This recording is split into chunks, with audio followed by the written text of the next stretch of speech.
Baik, assalamualaikum warahmatullahi wabarakatuh. Pada sesi kali ini saya akan menyampaikan materi tentang SIM-RS ya, atau integrasinya dengan LIMS dan juga PAX. Tentunya untuk yang pertemuan sebelumnya kita sudah membahas tentang materi LIMS ya, Laboratory Information Management System. Kemudian untuk yang sesi kali ini nanti saya akan sedikit mengutip kembali LIMS, kemudian PAX ya, Picture Archiving Communication System. Ini merupakan sistem informasi untuk alih media dari sistem informasi radiologis atau RIS, Radiology Information System, dan bagaimana nanti pola integrasinya. Tentunya bahwa kalau kita berbicara tentang LIMS dan PAX itu merupakan aplikasi yang berbeda. Kalau LIMS itu merupakan aplikasi bawaan dari atau untuk mengolah manajemen laboratorium. Kemudian PAX ini merupakan alih media, baik itu berbentuk JPEG or video, gambar or video, dan suara atau audio, dari sistem informasi radiologi atau RIS ke kita integrasikan dengan SIM-RS. Jadi nanti konteksnya adalah di sini ada 3 aplikasi atau sistem yang berbeda. SIM-RS ini merupakan sistem secara umum, kemudian subsistem yang memang dia awalnya tidak terintegrasi yaitu LIMS dan PAX. Ini nanti akan kita bahas bagaimana metode dan juga protokol untuk mengintegrasikan kedua sistem ini. Nah, saya kutip kembali karena penting juga bahwa Anda harus pahami lagi bahwa enterprise LIMS atau fungsi dan juga kegiatan di LIMS itu, dan juga fungsi-fungsi dan seluruh operasional LIMS itu pasti harus mencakup tentang specimen tracking dan pasien tracking. Ini suatu hal yang berbeda tapi saling berkaitan ya. Jadi jangan dibedakan mana yang bagus, spesimen atau pasien ya. Ini dua-duanya berbeda tapi saling menunjang karena ini kegiatan satu, operasional kegiatan dalam enterprise LIMS. Kemudian ini spesimen tracking saya kira sudah saya jelaskan di pertemuan sebelumnya bahwa ini merupakan kegiatan untuk bagaimana tracking spesimen from pasien, kemudian kita proses, ada testing, dan juga bagaimana menampilkan laporan dan kita simpan. Kemudian yang kedua adalah ada electronic capture result, artinya ini merupakan hasil dari diagnosis lab ya, yang kita tampilkan ke dalam sistem, dan dia memang akan kita simpan dan secara detail nanti akan dijelaskan ke sistem hasil analisis, kemudian diagnosisnya, dan juga apa-apa saja yang memang perlu diperhatikan oleh dokter. Kemudian yang ketiga di sini ada protokol algoritma for testingnya. Jadi dalam kegiatan spesimen tracking itu ada protokol algoritma pemrograman untuk bagaimana melakukan testing spesimen atau sampel, kemudian diolah menjadi final resultnya ya, atau hasil dari labnya. Kalau ditanya sebenarnya spesimen tracking ini ya salah satu bawaan alat untuk melakukan pemeriksaan ya. Kemudian nanti protokol-protokol yang ada, algoritma yang sudah dibuatkan, kemudian hasilnya bisa dia tampilkan, resultnya bisa dia tampilkan ke dalam sistem itu sendiri. Kemudian pasien tracking. Nah, ini pasien tracking adalah kegiatan memang fokusnya kepada pasien ya. Mulai dari kita melihat registrasi pasien, kemudian integrasi pasien dan spesimen information, kemudian manajemennya, treatment, dan seterusnya. Artinya kalau kita bicara dengan pasien tracking bahwa semua kegiatan mulai dari proses ordering, pemberian perintah untuk melakukan pemeriksaan lab, sampai dengan proses bagaimana spesimen atau hasil dari results lab itu juga ada di dalam kegiatan pasien tracking ya, semacam kegiatan yang terrecord di dalam electronic medical record itu sendiri.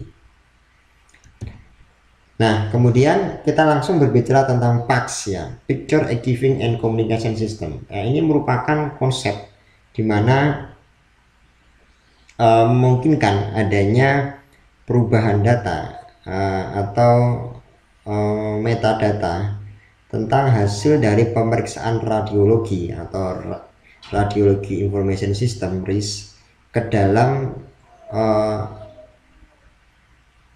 data atau informasi elektronik. Yang biasanya kalau kita lihat hasil dari misal foto ronsen, kemudian USG, CT scan, itu kan hasilnya adalah foto cetak ya, atau cetak. Nah, dengan menggunakan konsep PACS, maka baik itu hasil CT scan, kemudian foto toraks misal, atau ronsen, kemudian USG, itu bisa kita alih mediakan menjadi elektronik. Kalau dia foto ya nanti bisa kita alihkan menjadi JPEG, kemudian kalau video mungkin pemeriksaan USG bisa kita alih mediakan menjadi berbasis video ya, entah itu MP4, 3GP dan seterusnya. Nah, ini konsep dari PACS itu sendiri. Ini tampilan aplikasinya. Kalau kita lihat ya, ini ada hasil pemeriksaan toraks, kemudian ronsen dan seterusnya. Ini akan ada. Nah, semuanya di baik itu 3D or 4G itu semuanya di save di dalam sebuah sistem. Jadi dialih mediakan. Itu yang disebut sebagai sistem atau bagaimana konsep PACS ini berjalan. Nah, tentunya dalam konsep PACS, Picture Archiving Communication System, ada proses di mana di situ ada kegiatan sharing data ya. Jadi sharing information, kemudian data exchange, kemudian ada proses di mana importing dan exporting data, dan juga tentunya adalah formatting data. Bagaimana data yang skalanya besar nanti kita format menjadi kecil dalam bentuk JPEG tanpa mengurangi resolusi dan juga quality dari gambar tersebut, sehingga nanti bisa kita integrasikan ke dalam SIM-RS atau ke medical record elektronik. Nah, karena kalau kita sudah IMR artinya sudah paperless, maka baik kegiatan pemeriksaan fisik ataupun medis dan juga tentunya pemeriksaan penunjang ya semuanya berbasis elektronik. Nah, ini menggunakan sampel pasien record view ya from image based electronic record dari Vista. Contoh tampilannya Vista. Nah, ini contoh bagaimana sistem PACS itu berjalan. Oke, di sini ada fotonya, kemudian tampilannya. Ini menggunakan rekonstruksi 3D ya, 3D image. Sekarang sudah ada dikembangkan 4D saya kira itu malah lebih bagus lagi untuk resolusi gambar di PACS. Nah, kemudian kalau kita lihat pola kerja dari Picture Archiving and Communication System itu dimulai dari kegiatan di unit radiologi itu sendiri. Kita bisa lihat di sini. Nah, ini dikom ultrasound ya, ini dikom ultrasound. Kalau kita dan ini ada dikom printernya. Jadi kalau Anda datang misalnya pemeriksaan USG atau lab itu kan pasti ada komputer ya, komputer yang biasanya dipantau oleh operator atau dokter ya. Nah, ini nanti biasanya hasil pemeriksaan itu tampil di sini. Nah, itu disebut sebagai dikom ultrasound. Jadi semua hasil pemeriksaan di radiologi datanya langsung masuk ke sini. Kemudian yang kedua ini ada dikom printer ya. Dikom printer itu kalau hasilnya nanti dicetak di dalam melalui printer. Misal sudah selesai foto kemudian langsung dicetak, atau hasil dari USG kemudian diambil bagian tertentu juga dia cetak, itu masuk ke dikom printer. Nah, proses kerjanya adalah hasil pemeriksaan tadi ditampilkan di sini, kemudian di sini ada ada proses ya. Jadi ada banyak proses. Di sini ada proses Advanced DR Digital Radiography. Ini tempat pemeriksaan, hasilnya bisa ditampilkan ke ini tempat pemeriksaan, kemudian ini ada sinar untuk pemeriksaannya ya. Kemudian hasilnya bisa dia masukkan ke sini, ke sistem. Pun juga advance CR radiografi juga sama, hasil pemeriksaan di sini nanti dia masukkan, integrasikan ke sistem. Atau advance ya, dia langsung dari sinar ya, di sini ada pantulannya, kemudian dia masuk ke dalam sistem. Kalau dia adverse ya, dia nanti masuk ke sini ada admin, kemudian nanti prosesnya masuk ke sini juga dan seterusnya. Nah, disinilah yang kita sebut sebagai decompax. Decompax itu adalah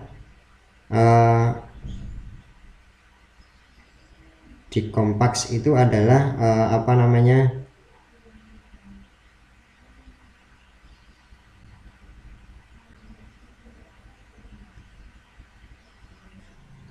oke, kemudian prosesnya dari sini decompax ya.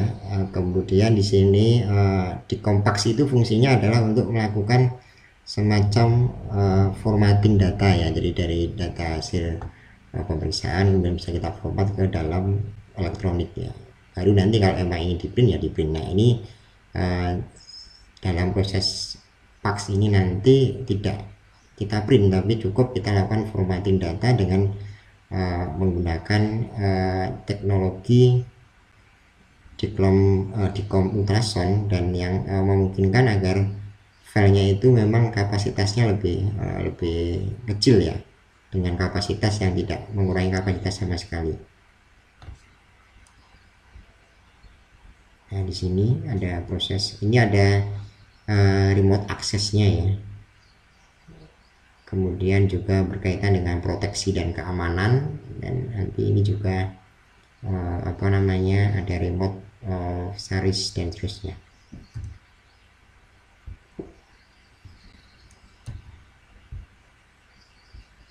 Kemudian untuk arsitektur dan cakupan sistem informasi rumah sakit, kita harus pastikan bahwa ada 3 kegiatan utama dalam arsitektur dan cakupan infrastruktur sistem informasi rumah sakit.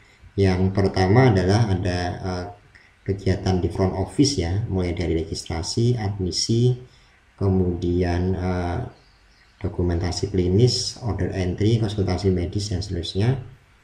Kemudian ada kegiatan di back office ya, ada billing, finansial dan juga monitoring. Kemudian ada data mining ya, data warehouse. Di situ ada aplikasi semacam clinical intelligence atau clinical decision support system, dan juga business intelligence ya, decision support system. Nah, fungsi dari PACS dan LIMS itu ada di sini ya. Kalau kita lihat di sini ada Lab Information System atau LIS ya.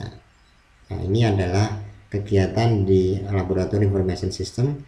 Kemudian untuk yang PACS tadi, nah ini Digital Imaging System masuk di sini. Nah, sistem ini nanti harus kita integrasikan kegiatan di front office dengan yang ada di back office. Tentunya memang kita harus mengetahui protokol yang ada di database tersebut ya, sehingga nanti dalam proses apa namanya, kegiatan kemudian juga operasional atau warehouse itu juga apa namanya, tidak akan terjadi apa permasalahan ya, atau sistemnya akan jadi lebih optimal. Kemudian apa namanya, nah ini kalau Anda ingin melakukan penyusunan SIM plan ya, artinya memang dalam kegiatan integrasi pastikan bahwa planning atau sistem informasi manajemen planning itu dilakukan dengan baik, mulai dari pendekatannya yang harus partisipatif, artinya ada multi stakeholder ya. Anda harus tahu bahwa dalam proses integrasi sistem itu melibatkan banyak pihak, karena itu ada beberapa teknologi yang berbeda kemudian diintegrasikan menjadi satu. Nah, disitulah fungsi dari apa namanya, penyusunan SIM plan atau pendekatannya, sehingga memang nanti akan memudahkan dalam proses protokol dan juga integrasi dan standarisasi datanya. Kemudian pastikan ada monaf secara berkala untuk melihat perkembangannya seperti apa. Kemudian ya, kalau Anda ingin melakukan integrasi beberapa sistem, pastikan memang SIM plan-nya harus dibuat jangka waktu yang cukup ya. entah itu untuk tahunan, 2 tahun, 3 tahun dan seterusnya. Jadi kita tahu ke depan kita akan mengintegrasikan dan melakukan interoperability sistem-sistemnya apa. Nah, ini ada visi, persiapan, ada adopsi sistem dan implementasi. Ini biasanya memang pendekatan-pendekatan yang sering kita gunakan. Kemudian aplikasinya atau protokolnya, karena kita menggunakan standar data dan terminologi medis ya. Artinya dalam proses integrasi sistem itu Anda harus tahu bahwa standar data yang digunakan masing-masing sistem itu apa. Contoh kalau data registrasi ya standar datanya seperti ini ya. Data sosial. Kalau admisi ya seperti ini. Kemudian untuk clinical notes itu biasanya sifatnya adalah deskripsi ya, berisi tentang apa namanya keluhan, kemudian hasil pemeriksaan atau ya berisi perintah ya, atau yang dia deskripsi yang bisa diisikan oleh tenaga medis atau para medis. Kemudian finding ya, ini kegiatan finding berupa vital sign atau pemeriksaan fisik seperti nadi, suhu, kemudian tekanan darah. Nah, itu masuk ke dia menggunakan standar SNOMED CT. Kemudian untuk pemeriksaan laboratorium atau DILIS itu menggunakan standar Loins ya, hasilnya menggunakan standar Loins. Kalau diagnosis Anda pasti sudah sangat paham bahwa familiar menggunakan standarnya ICD-10 apa namanya 10 ya, ICD-10. Kalau prosedur menggunakan ICD-9 CM. Kalau untuk pengobatan menggunakan RX norm dosis. Untuk tagihan menggunakan jasa tarif dan discharge, ini seperti datanya. Nah, Anda perlu tahu bahwa di sini pastikan memang untuk standar lab kita menggunakan Loins. Nah, kemudian kalau PAX ya, kalau PAX bagaimana? Kalau lab kan kita menggunakan Loins. Kalau PAX bagaimana?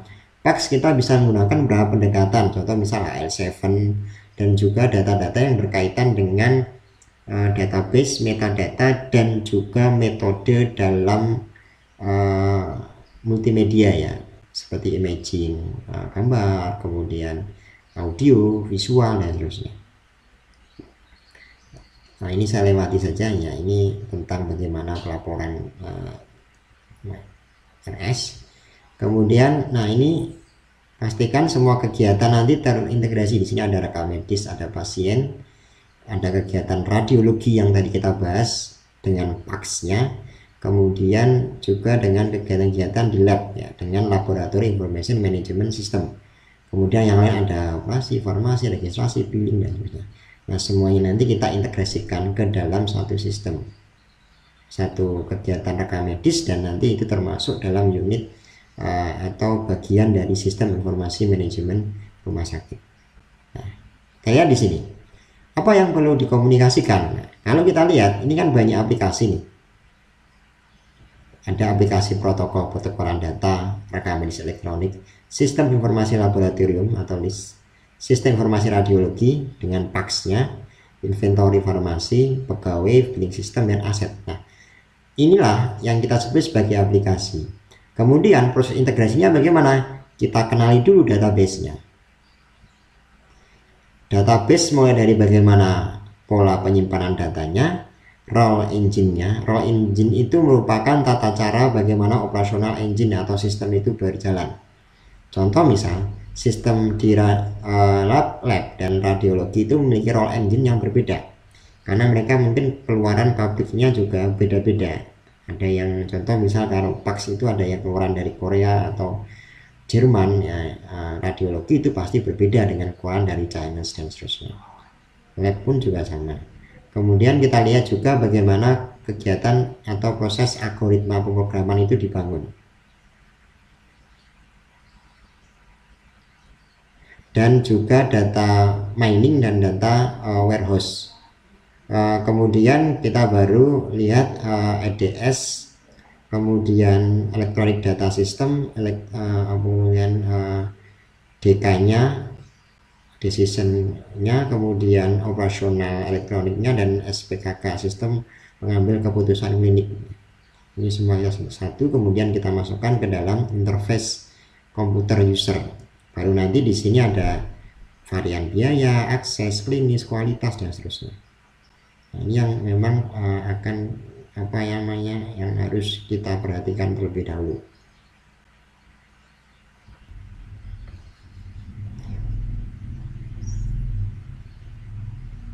Kemudian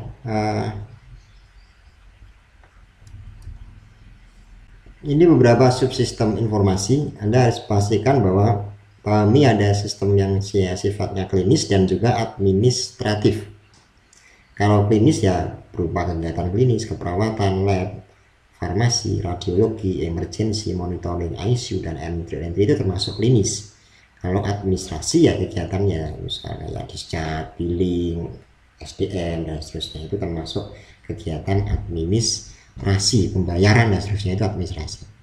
Ini Anda harus bedakan antara sistem SIM-RS yang dia orientasinya ke subsistem klinis dan subsistem administratif. Kemudian standar tata kelolanya, pastikan Anda ketika ingin RS memiliki rencana strategis ya. Kemudian sudut pandang program SIM-RS ya, terkait anggaran seperti apa, struktur organisasi yang dipakai bagaimana, dan sumber daya manusia untuk itu. Bisa ada CEO, kemudian teknis, operator, dan seterusnya. Dan terakhir ada protokol atau guideline tentang bagaimana operasional SIM-RS. Saya kira setiap rumah sakit yang memiliki SIM-RS memiliki ini, dan bagaimana nantinya standar tata kelola ini kita gunakan untuk pendekatan mengintegrasikan PAX dan juga LIMS ke dalam SIM-RS itu sendiri.